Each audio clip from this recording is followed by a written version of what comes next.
Salut, je m'appelle Michael Da. Bienvenue à la petite guide express de la prophétie biblique. Préparez-vous pour toute une aventure.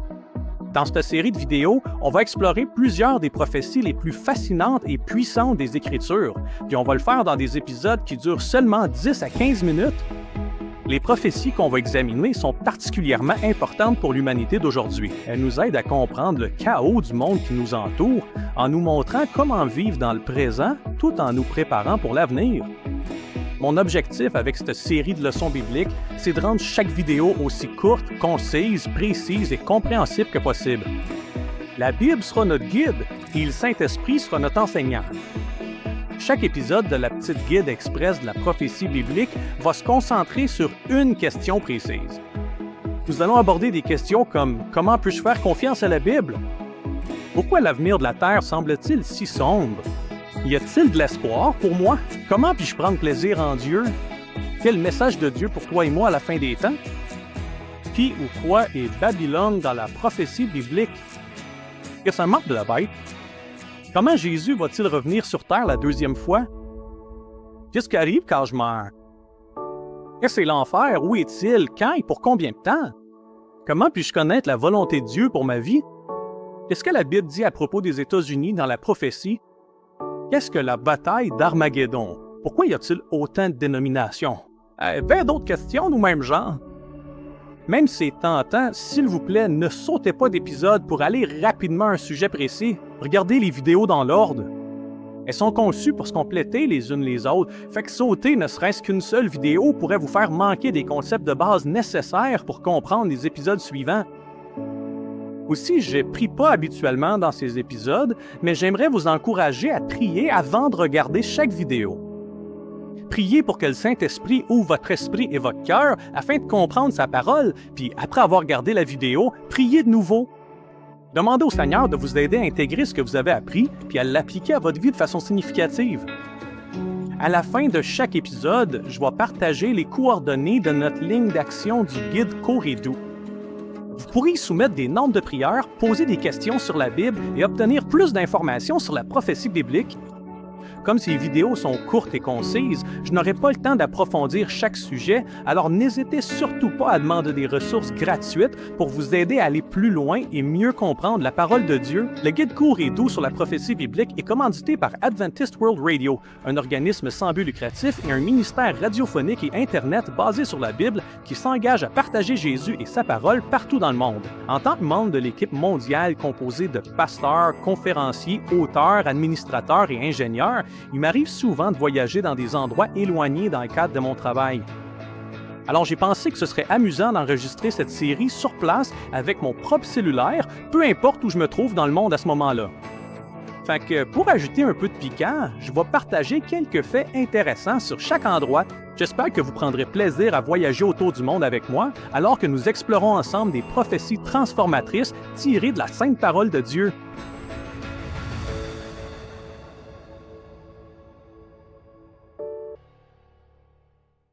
Aujourd'hui, dans notre guide court et simple de la prophétie biblique, j'aimerais aborder la question « Comment puis-je faire confiance à la Bible? » Vous savez, il y a une philosophie moderne qui gagne en popularité aujourd'hui qu'on appelle le nihilisme. Le docteur Charles Harper Webb, dans son article intitulé « Une augmentation du nihilisme nuit à la santé mentale », écrit que le nihilisme, au fond, c'est la théorie selon laquelle on peut faire confiance à rien.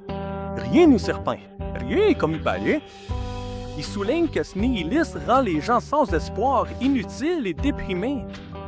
Le Dr. Webb termine l'article en affirmant que pour éviter de sombrer dans le désespoir et de prendre des antidépresseurs à l'infini, on a besoin d'un sens et d'un but pour nous guider dans la vie. Cet article, rédigé par un érudit et professionnel de la santé moderne, nous apprend à rien de nouveau. De façon innée, les humains ont toujours eu besoin de quelque chose ou quelqu'un pour leur donner un sens et un but afin de les guider dans la vie. On a ce besoin intérieur de répondre à des questions comme « D'où est-ce que je viens? Pourquoi je suis ici? Quel est le but de ma vie? Qu'est-ce qui va m'arriver quand je vais mourir? » Malheureusement, ces questions cruciales sont impossibles à répondre. La science continue d'essayer, mais la tâche est sans espoir.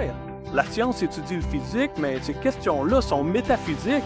Notre seul espoir, notre unique espoir de répondre aux questions existentielles de la vie, c'est qu'il existe vraiment un Dieu tout-puissant, tout-savant, tout-aimant, qui nous a créés avec ces questions gravées dans notre cerveau et qui nous a ensuite donné les réponses dans son message à l'humanité, la Bible. Augustin d'Hippon l'a parfaitement résumé il y a plus de 1500 ans quand il a proclamé « Tu nous as fait pour toi, Seigneur, et notre cœur est sans repos tant qu'il ne se repose pas en toi. » Mais peut-on faire confiance à la Bible? Comment peut-on vraiment savoir que Dieu a parlé aux anciens patriarches et prophètes? Comment peut-on savoir que la Bible est vraie, exacte et digne de confiance, puis que Dieu a protégé ses écrits à travers des milliers d'années d'interférences humaines, voire diaboliques? Même si croire en Bible demandera toujours de la foi, il y a plusieurs très bonnes raisons pour lesquelles toi et moi pouvons faire confiance aux Écritures. Premièrement, il y a la façon miraculeuse dont Dieu a formé et protégé les Écritures à travers les âges. La Bible a été écrite par 40 personnes inspirées par Dieu sur une période de 1500 ans. Il semble impossible qu'autant de personnes, sur une aussi longue période, aient pu écrire un document qui s'agence aussi bien et où tous les auteurs s'entendent sur leur compréhension de Dieu. Si on ne savait pas mieux, on pourrait croire que la Bible n'a eu qu'un seul auteur. D'une certaine façon, bien sûr, c'est le cas. Timothée dit que toute l'Écriture est divinement inspirée et utile pour enseigner, convaincre, corriger et instruire dans la justice. 2 Timothée 3h16. Pierre ajoute qu'aucune prophétie ne vient d'une interprétation personnelle, car aucune n'a été apportée par la volonté humaine. C'est plutôt que des hommes, poussés par le Saint-Esprit, ont parlé de la part de Dieu. 2 Pierre 1:20-21. Dieu a créé la Bible miraculeusement sur des siècles, tout en la protégeant contre la corruption. Jusqu'à récemment, la plupart des Bibles étaient basées sur les écrits massorétiques qui n'ont qu'entre 1000 et 1500 ans. Beaucoup de sceptiques affirment qu'avec le temps, ces textes massorétiques sont devenus tellement corrompus que, s'ils étaient comparés aux originaux, ils ressembleraient à des livres complètement différents.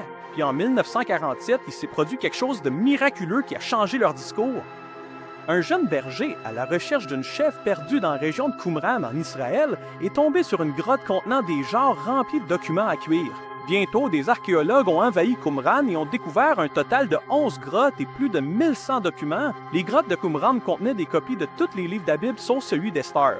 Les scientifiques étaient bien sûr impatients de comparer ces manuscrits bibliques beaucoup plus anciens avec les textes massorétiques pour voir s'ils avaient été corrompus au fil du temps. Après une analyse minutieuse, les chercheurs ont constaté que les textes étaient pratiquement identiques. Un chercheur a écrit « Même si les 2 copies d'Isaïe découvertes dans la grotte de Qumran, près de la Mer Morte en 1947, étaient 1000 ans plus anciennes que le plus ancien manuscrit daté connu auparavant, soit l'an 980 de notre ère, elles se sont révélées être mot pour mot identiques à notre Bible hébraïque standard dans plus de 95% du texte. Les 5% de variation consistaient principalement en des erreurs évidentes de copie et des différences d'orthographe. Dieu a miraculeusement créé la Bible et l'a protégée de façon surnaturelle contre la corruption à travers des milliers d'années d'histoire de la Terre. Mais bien sûr, s'il existe vraiment un Dieu tout-puissant, tout-savant et tout-aimant, c'est exactement ce à quoi on s'attendrait de sa part pour transmettre son message si important à l'humanité. La deuxième chose qui nous inspire confiance envers la Bible, ce sont les découvertes étonnantes de l'histoire et de l'archéologie. La Bible est, entre autres, un livre d'histoire. Elle détaille de nombreuses interactions de Dieu sur Terre et ses relations avec les gens depuis l'aube des temps. Beaucoup de ces événements et lieux historiques sont aussi décrits en dehors de la Bible, fait qu'on peut facilement constater que les récits bibliques sont historiquement exacts et véridiques. Mais certains événements, personnages et lieux bibliques n'étaient mentionnés nulle part ailleurs que dans la Bible jusqu'à récemment. Depuis que l'archéologie est devenue une science, les fouilles ont prouvé la véracité des Écritures. Comme le proclame un article récent de Newsweek, l'archéologie démontre l'exactitude des Écritures hébraïques depuis 170 ans. Dans ce même article de Newsweek, l'auteur cite un article évalué par des pairs dans la prestigieuse revue Nature à propos de récentes fouilles archéologiques à Tel El Hammam en Jordanie, où les scientifiques ont de bonnes raisons de croire que l'ancienne ville de Sodome était située. En creusant sous des centaines d'années de débris modernes, ils ont découvert une couche incroyable de suie contenant des briques fondues et des ossements humains calcinés. Les scientifiques estiment que pour causer un tel niveau de destruction, la température dans la ville aurait dû atteindre environ 3500 degrés Fahrenheit. À part ce que la Bible nous dit sur la destruction de Sodome par le feu, rien d'autre n'est connu à ce sujet. Mais aujourd'hui, l'archéologie moderne nous trouve des preuves que la Bible est vraie, exacte et digne de confiance. Ceci n'est qu'une des découvertes les plus récentes, mais il y en a beaucoup d'autres. En 1846, un obélisque assyrien découvert au nord de l'actuel Irak mentionne le roi G-E-Hu, un souverain biblique alors inconnu hors des Écritures. Les Hittites sont souvent cités dans la Bible, mais jusqu'à récemment, aucune preuve historique n'attestait leur existence. Puis, en 1948, des tablettes mises au jour à Karaman, en Turquie, ont révélé des archives sur les échanges commerciaux entre l'Assyrie et les Hittites. Depuis cette découverte, de nombreuses autres références aux Hittites ont été trouvées partout en Turquie. Ce sont là que quelques exemples parmi tant d'autres où l'archéologie aide à démontrer que la Bible est vraie et digne de confiance, du moins sur le plan historique. Un troisième élément qui renforce notre confiance que la Bible est la parole inspirée de Dieu, c'est notre propre expérience personnelle. Dans mes lectures et mes réflexions sur les Écritures, j'ai toujours trouvé que les principes que j'apprenais dans la Bible étaient vraiment justes. J'ai découvert à maintes reprises que la parole de Dieu, c'est vraiment de quoi elle parle. Même si elle a été écrite il y a des milliers d'années, les vérités de la Bible m'inspirent, sont pertinentes et m'aident encore aujourd'hui. Bien sûr, il ne s'agit là que de mon expérience personnelle. La Bible est quelque chose que chacun de nous doit expérimenter par soi-même. Alors revenons à notre question d'aujourd'hui. Comment puis-je faire confiance à la Bible? Il se trouve qu'il y a de très bonnes raisons de croire en la parole de Dieu. La Bible a été écrite et protégée miraculeusement par Dieu sur des milliers d'années. Ces événements historiques, ces personnages puis ces lieux sont constamment confirmés par l'histoire et l'archéologie. Et quand on fait l'expérience de la Bible, personnellement, elle nous touche de façon surnaturelle. Elle répond à nos vrais besoins, même dans le monde moderne.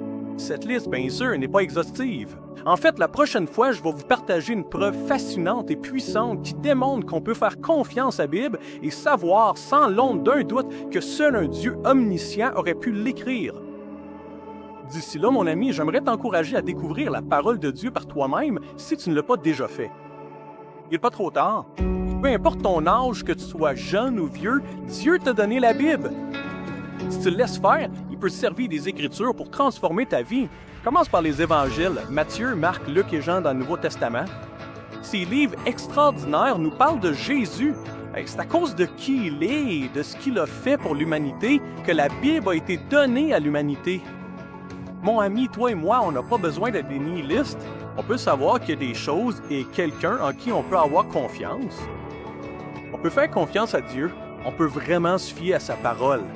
La Bible, à travers ses vérités et ses principes, nous révèle à qui et à quoi on peut faire confiance dans ce monde.